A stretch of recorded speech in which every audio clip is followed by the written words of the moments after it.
आदरणीय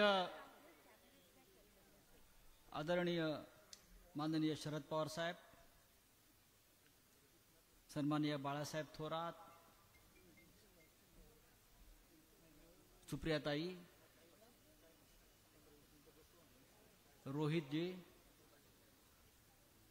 व्यासपीठावरील सर्व महाविकास आघाडीचे काँग्रेस, राष्ट्रवादी काँग्रेस, शिवसेना, अन्य पक्ष आणि या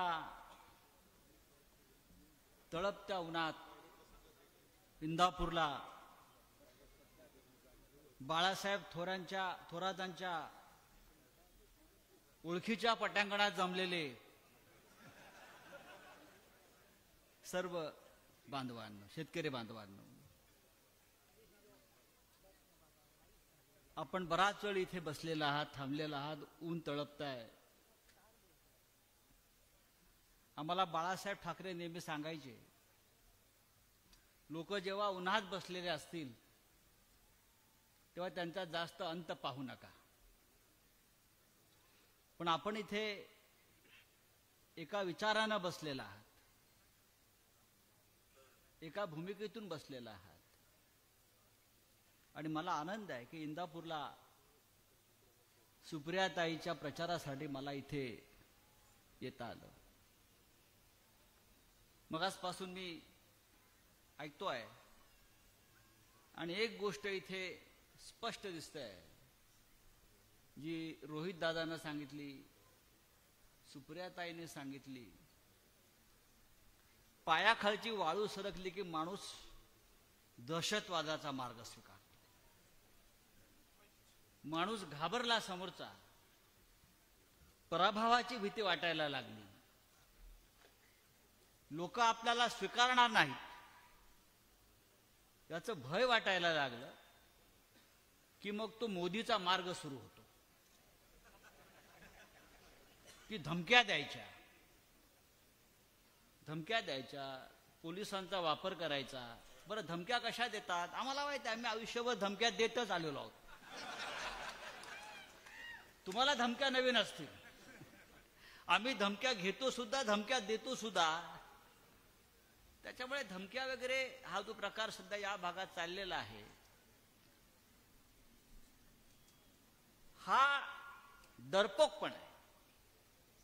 आणि धमक्या समोर येऊन कोणी देत नाही. धमक्या नेहमी फोनवर दिल्या जातात, आवाज बदलून.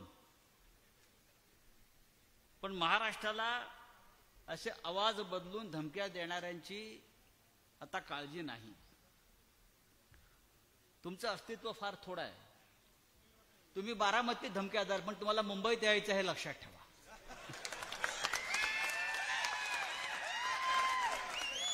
मुंबईला यायचं आहे, ठाण्याला यायचं आहे, रस्ता आमचाच आहे ना. कोणाला धमक्या देताय? पवार साहेबांच्या माणसांना धमक्या देताय की शिवसैनिकांना धमक्या देताय? कोणाला धमक्या देताय? धमक्या देऊ नका. आम्ही घाबरणारे लोकांना ही मर्दांची, नामर्द होते, डरपक होते, ते गेले पळून. या धमक्या, हे पोलीस स्टेशनला फोन, खोटे गुन्हे. आज सकाळी सुप्रियाताईचं मी मुंबईला एक भाषण वाचलं की त्या म्हणाल्या की मलाही भीती वाटते की मलाही अटक होईल. अटक करू शकतात. रोहित दादाला, युगेंद्रला अडवून सांगितलं जातंय की तुम्ही प्रचार करू नका. अरे, तुमच्यात हिंमत असेल, तुम्ही तुमचा प्रचार करा आणि निवडून देऊन दाखवा बारामतीमध्ये.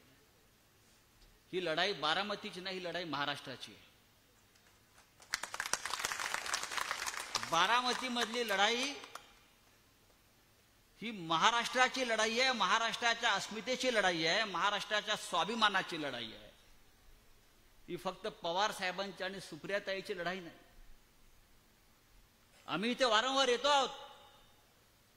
सुप्रियाताईच्या प्रचाराला आम्ही इथे फार कमी वेळा आलो याआधी. आम्हाला माहिती आहे की इथे प्रचाराची गरज नाही. आताही नाही प्रचाराची गरज. पण ही तुमची दादागिरी, हा तुमचा दहशतवाद, या तुमच्या धमक्या आणि बारामतीचं कोणी गुजरात करू पाहत असेल तर इथे शिवसेनेचा भगवा झेंडा ठामपणे उभा राहील. आणि मगाशी जे आपण सांगितलं की आमच्याशी लढतंय गुजरात, आमचं गुजरातशी भांडण नाही. गुजराती जनता, गुजराती व्यापारी असतील, सगळे आम्ही एकत्र मुंबई, महाराष्ट्र देशात काम करतो. पण सध्या जी वृत्ती आहे त्या वृत्तीला कुठेतरी हा पायबंद घातला पाहिजे. माणूस राजकारणातला विकासावर बोलतो, विकासावर मत मागतो, आपण केलेल्या कामावर मत मागतो. धमक्या देऊन जे मत मागतात त्यांनी गेल्या काही वर्षात विकास केला नाही, याचा मी हा त्याचा सरळ अर्थ आहे. तुम्हाला धमक्या द्यायची वेळ काय येते याचं कारण लोक तुमच्या बरोबर नाहीये, हे लक्षात घ्या. देवेंद्र फडणवीस तुमच्या सगळ्यांचे नेते,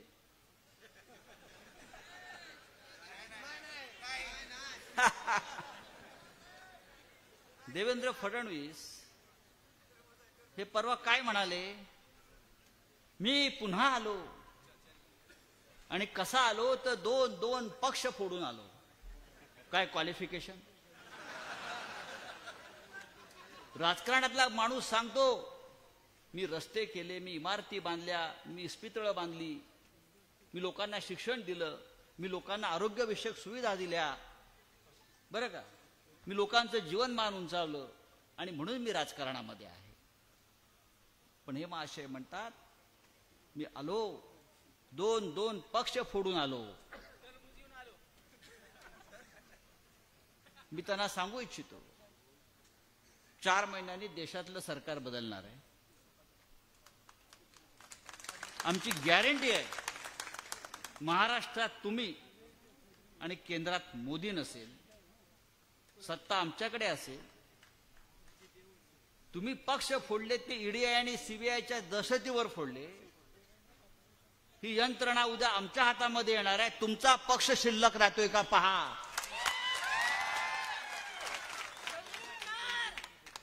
काय फुटणार लक्षात ठेवा. आमचे मित्र इथे हर्षवर्धन पाटील साहेब आहेत. मगाशी बाळासाहेब थोरातांना त्यांची आठवण झाली. त्यांना शांत झोप लागते, पण मला वाटत नाही गेल्या काही दिवसापासून ते शांत झोपले असतील. त्यांना शांत झोप लागू द्या अशी मी प्रार्थना करतो.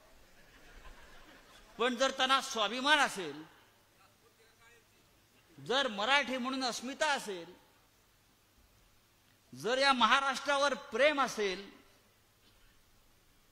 तर या महाराष्ट्राच्या अस्मितेला आग लावण्याचा प्रयत्न सुरू असताना कोणत्याही मराठी नेत्यानं आणि मराठी माणसानं शांत झोपू नये अशा प्रकारचं वातावरण. जो आज शांतपणे झोपला तो महाराष्ट्राचा दुश्मन आहे. महाराष्ट्राला आग लावण्याचा प्रयत्न सुरू आहे, महाराष्ट्राच्या अस्मितेला चूड लावण्याचा प्रयत्न आहे. आणि तुम्हाला जर शांत झोप लागत असेल अशा परिस्थितीमध्ये, तर मला असं वाटतं तुम्ही या मातीतले मराठी माणूस म्हणून सांगायला लायक नाही. म्हणून माझं त्यांना आव्हान आहे, उतरा मैदानात. या महाराष्ट्रासाठी, या मराठी अस्मितेसाठी. त्यांच्या मनातली अस्वस्थता अलीकडे आम्हाला जाणवते.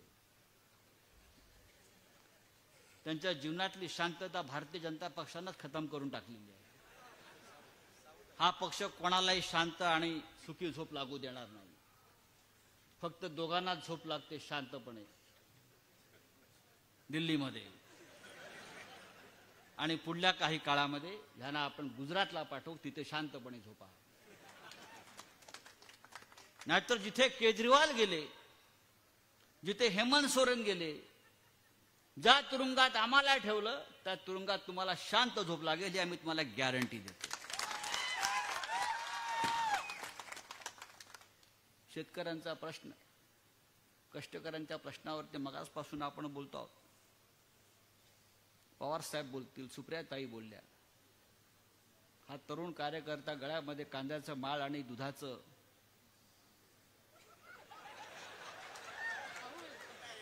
राहुल, आम्ही रेड्याचंही दूध काढू शकतो, लक्षात घ्या. भाव कोणाला आहे? कांद्याला भाव नाही, दुधाला भाव नाही, काहीच भाव नाही. भाव कोणाला आहे? भाव गद्दार आमदाराला आहे, भाव गद्दार खासदाराला आहे. 50-50 कोटी, 100-100 कोटी ना भाव आहे. आणि आमच्या कांद्याला भाव नाही, आमच्या कष्टकऱ्याच्या मालाला भाव नाही. मोदीने काय सांगितलं होतं 2014 साली? नाही, तो खातोच आहे. मोदींनी सांगितलं होतं की शेतकऱ्यांचं उत्पन्न आम्ही डबल करू. 2014 साली नरेंद्र मोदी म्हणत होते की किसानों की आमदनी मैं डबल कर दूंगा. मी असं म्हणतो, आम्हाला ते अच्छे दिन नको आहेत. 2014च्या आधीचे अच्छे दिन आम्हाला परत द्या, तुमचे अच्छे दिन आम्हाला नको आहे. आणि त्यासाठी ही लढाई आहे. मित्रांनो, या महाराष्ट्रामध्ये महाविकास आघाडी मजबूतीने पुढे चाललेली आहे. कोणाला वाटत असेल, मग शिवसेनेतल्या असतील, काँग्रेस पक्षातल्या असतील, राष्ट्रवादी काँग्रेस पक्षातले असतील, की आम्ही गेल्यामुळे यांचा प्रवास थांबला, राजकारण थांबलं, सगळं काही अडलं, असं नाहीये. अजित पवार गेल्यामुळे झाडाचं पाणी हललं नाही. एकनाथ शिंदे गेल्यामुळे शिवसेना अधिक मजबूत झाली. आणि अशोक चव्हाण गेल्यामुळे आदर्श टॉवर काय खाली आला नाही, तो तसाच आहे. आणि प्रभू श्रीरामाचं मंदिर जे शिवसेनेमुळे निर्माण झालं अयोध्येत, त्याची प्राण प्रतिष्ठा नरेंद्र मोदीने केली तिकडे जाऊन. तो राम काय तुम्हाला मतं देणार नाही, अशा प्रकारचं वातावरण या देशामध्ये आहे. मी इतकंच सांगेन, या विश्वात रामकृष्णही आले गेले, तयाविना जगना अडले. कुणी सदोदित सुतक धरले, मग काय अटकले मज शिवाय. हे अजित पवारांना सांगा कोणीतरी. तुमच्याशिवाय ही बारामती अडलेली नाही, हा महाराष्ट्र अडलेला नाही. पण यापुढे जे सोडून गेले महाविकास आघाडीतून, त्यांच्या जीवनामध्ये आणि त्यांच्या राजकारणामध्ये ही जनता अडथळे आणल्याशिवाय राहणार नाही. तेव्हा एक निर्णय आपण घेतला पाहिजे रोहित. जे गेले ते गेले, त्यांच्याशिवाय आपण पुढे निघालेलो आहोत. त्यांच्याशिवाय ही जनता आपल्या पाठीशी आहे. आणि या जनतेला आता आपल्याला पुन्हा फसवायचं नाही. शेतकऱ्यांची संपूर्ण जबाबदारी महाविकास आघाडी असताना या सरकारने घेतली. आज या देशाला कृषी मंत्री कोणतो माहित नाही. आज हे लोकांना वाटतं पवार साहेबच कृषी मंत्री आहेत. राज्याचे देशाला कृषी मंत्री आहे का? आज मला अजूनही आठवत आहे, त्या काळामध्ये पवार साहेबांनी 71,000 कोटीचं कर्ज पवार साहेबांनी कृषी मंत्री असताना माफ केलं. उद्धव ठाकरे मुख्यमंत्री झाले, महाविकास आघाडीच्या सरकारनं 2 लाखाची कर्ज माफी केली होती. हे शेतकऱ्याला विसरता येणार नाही. या बारामतीमध्ये ही लढाई जी आपण करतो आहोत, मगाशी म्हणालो, ही महाराष्ट्राच्या अस्मितेची लढाई आहे. एकेकाळी आम्ही सांगत होतो, सेनापती बापटाने सांगितलं होतं, महाराष्ट्र मेला तर राष्ट्र मेले, मराठा विना राष्ट्र गाडा न चाले. खरा वीरवैरी पराधीनतेचा, महाराष्ट्र आधार या भारताचा. या भारताचा आधार या बारामतीमध्ये शरद पवार साहेबांच्या रूपानं कायम उभा आहे. म्हणून हा महाराष्ट्र आणि या देश आज अभिमानानं महाराष्ट्राची ओळख सांगतोय. ही ओळख आपण ठेवली पाहिजे. आणि महाराष्ट्रामध्ये प्रत्येक जागा महाविकास आघाडी जिंके 48. पण या सगळ्यात पहिला क्रमांकावर बारामती आणि सुप्रियाताई असायलाच पाहिजे. आणि असेल अशा मी शुभेच्छा देतो आणि आपली रजा घेतो. जय हिंद, जय महाराष्ट्र. धन्यवाद साहेब, मनपूर्वक धन्यवाद.